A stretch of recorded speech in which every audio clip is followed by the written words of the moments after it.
شروع اللہ کا نام لے کر جو بڑا مہربان ہے رحم والا ہے۔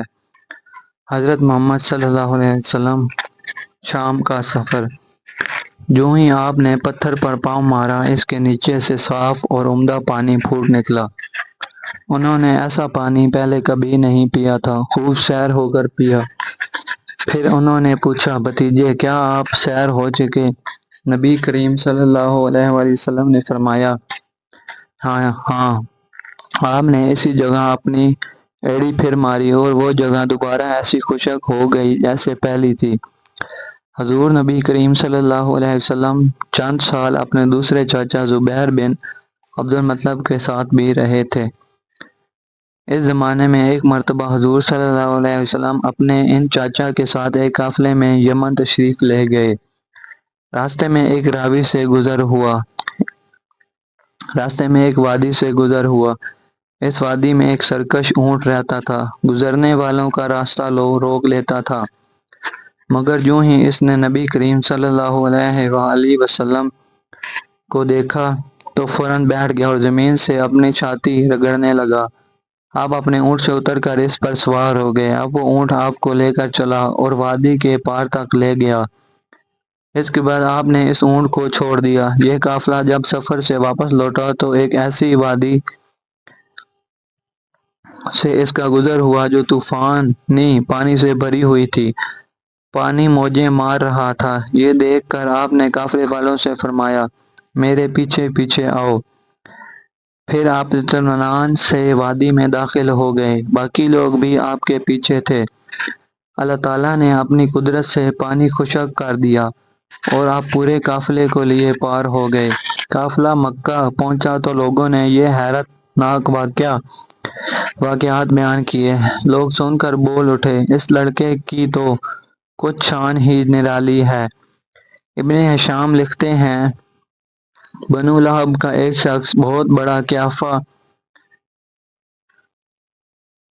شناس تھا، یعنی لوگوں کی شکل اور صورت دیکھ کر ان کے حالات اور مستقبل کے بارے میں اندازہ لگایا کرتا تھا۔ مکہ آتا تو لوگ اپنے بچوں کو اس کے پاس لاتے، وہ انہیں دیکھ کر ان کے بارے میں بتاتا تھا۔ ایک بار یہ آیا تو ابو طالب نے آپ کو بھی اس کے پاس لے گئے اور اس وقت آپ ابھی نوعمر لڑکے ہی تھے۔ قیافہ شناس نے آپ کو ایک نظر دیکھا، پھر دوسرے بچوں کو دیکھنے لگے۔ فارغ ہونے کے بعد اس نے کہا، اس لڑکے کو میرے پاس لاؤ۔ ابو طالب نے یہ بات محسوس کر لی تھی کہ قیافہ شناس نے ان کے بھتیجے کو عجیب نظروں سے دیکھا ہے، لہٰذا وہ آپ کو لے کر وہاں سے نکل آئے تھے۔ جب قیافہ شناس کو معلوم ہوا کہ آپ وہاں موجود نہیں ہیں تو وہ چیخنے لگا، تمہارا برا ہو، اس لڑکے کو میرے پاس لاؤ جسے میں نے ابھی دیکھا ہے۔ اللہ کی قسم وہ بڑی شان والا ہے۔ ابو طالب نے نکلتے ہوئے اس کے یہ الفاظ سن لیے تھے۔ ابو طالب نے تجارت کی غرض سے شام جانے کا ارادہ کیا۔ نبی کریم صلی اللہ علیہ وسلم نے بھی ساتھ جانے کا شوق ظاہر فرمایا۔ بعض روایت میں آیا ہے کہ آپ نے جانے کے لیے خاص طور پر فرمائش کی۔ ابو طالب نے آپ کا شوق دیکھ کر کہا، اللہ کی قسم میں اسے ساتھ ضرور لے جاؤں گا، نہ یہ کبھی مجھ سے جدا ہو سکتا ہے نہ میں اسے کبھی اپنے سے جدا کر سکتا ہوں۔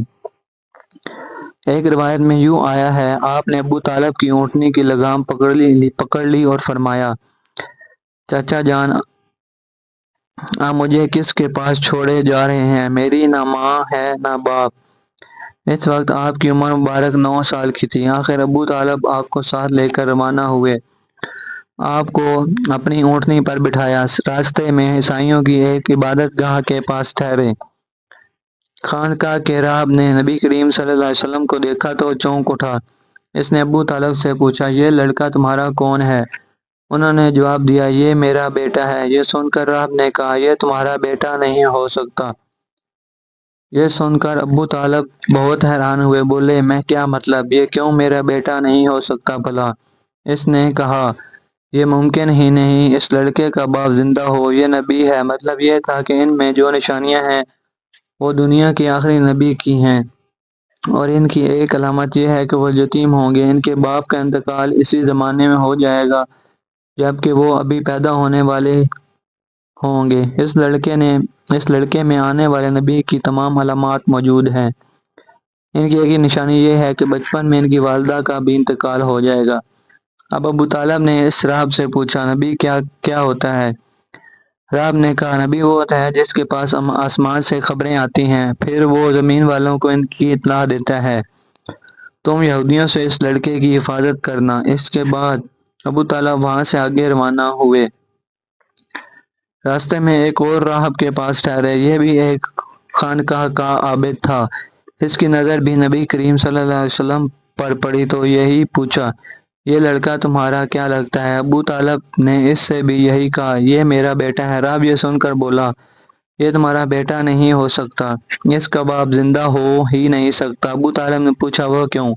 راہب نے جواب میں کہا، اس لیے کہ اس کا چہرہ نبی کا چہرہ ہے، اس کی آنکھیں ایک نبی کی آنکھیں ہیں، یعنی اس نبی جیسی جو آخری امت کے لیے بھیجے جانے والے ہیں۔ ان کی علامات پرانی آسمانی کتابوں میں موجود ہیں۔ اس کے بعد یہ قافلہ روانہ ہو کر بصرہ پہنچا۔ یہاں بحیرہ نام کا ایک راہب اپنی خانقاہ میں رہتا تھا۔ اس کا اصل نام جرجیس تھا، بحیرہ اس کا لقب تھا۔ وہ بہت زبردست عالم تھا۔ حضرت عیسیٰ علیہ السلام کے زمانے سے اس خانقاہ کا راہب نسل یہ عالم فاضل خاندان ہی چلا آ رہا تھا۔ اس طرح اس زمانے میں ان کا سب سے بڑا عالم بحیرہ ہی تھا۔ قریش کے لوگ اکثر بحیرہ کے پاس سے گزرا کرتے تھے، مگر اس نے کبھی ان سے کوئی بات نہیں کی تھی۔ مگر اس بار اس نے قافلے میں آپ کو دیکھ لیا تو پورے قافلے کے لیے کھانا تیار کروایا۔ بحیرہ نے یہ منظر بھی دیکھا کہ نبی کریم صلی اللہ علیہ وسلم پر ایک بدلی سایہ کیے ہوئے تھی۔ جب یہ قافلہ ایک درخت کے نیچے آ کر ٹھہرا تو اس نے بدلی کی طرف دیکھا، وہ اب اس درخت پر سایہ ڈال رہی تھی اور اس درخت کی شاخیں اس طرح جھک گئی تھیں جدھر نبی کریم صلی اللہ علیہ وسلم موجود تھے۔ اس نے دیکھا بہت سی شاخوں نے آپ کے اوپر چمگٹھا سا کر لیا تھا۔ اصل میں ہوا یہ تھا جب نبی کریم صلی اللہ علیہ وسلم اس درخت کے پاس پہنچے تو قافلے کے لوگ پہلے ہی سایہ دار جگہ پر قبضہ کر چکے تھے۔ اب آپ کے لیے کوئی سایہ دار جگہ نہیں بچی تھی۔ چنانچہ آپ جب دھوپ میں بیٹھے تو شاخوں نے اپنا رخ تبدیل کر لیا اور آپ کے اوپر جمع ہو گئیں۔ اس طرح آپ مکمل طور پر سائے میں ہو گئے۔ بحیرہ نے یہ منظر صاف دیکھا تھا۔ آپ کی یہ نشانی دیکھ کر اس نے قافلے والوں کو پیغام بھجوایا، اے قریشیو، میں نے آپ کے لوگوں کے لیے کھانا تیار کروایا ہے۔ میری خواہش ہے کہ آپ تمام لوگ کھانا کھانے آئیں، یعنی بچے، بوڑھے اور غلام سب آئیں۔ بحیرہ کا یہ پیغام سن کر قافلے میں سے ایک نے کہا، اے بحیرہ، آج تو آپ نیا کام کر رہے ہیں، ہم تو اکثر اس راستے سے گزرتے ہیں، آپ نے کبھی دعوت کا انتظام نہیں کیا، پھر آج کیا بات ہے؟ بحیرہ نے انہیں صرف اتنا جواب دیا، تم نے ٹھیک کہا، لیکن بس آپ لوگ مہمان ہیں اور مہمان کا اکرام کرنا بہت اچھی بات ہے۔ اس طرح تمام لوگ بحیرہ کے پاس پہنچ گئے، لیکن اللہ کے رسول صلی اللہ علیہ وسلم ان کے ساتھ نہیں تھے۔ انہیں پڑاؤ ہی میں چھوڑ دیا گیا تھا۔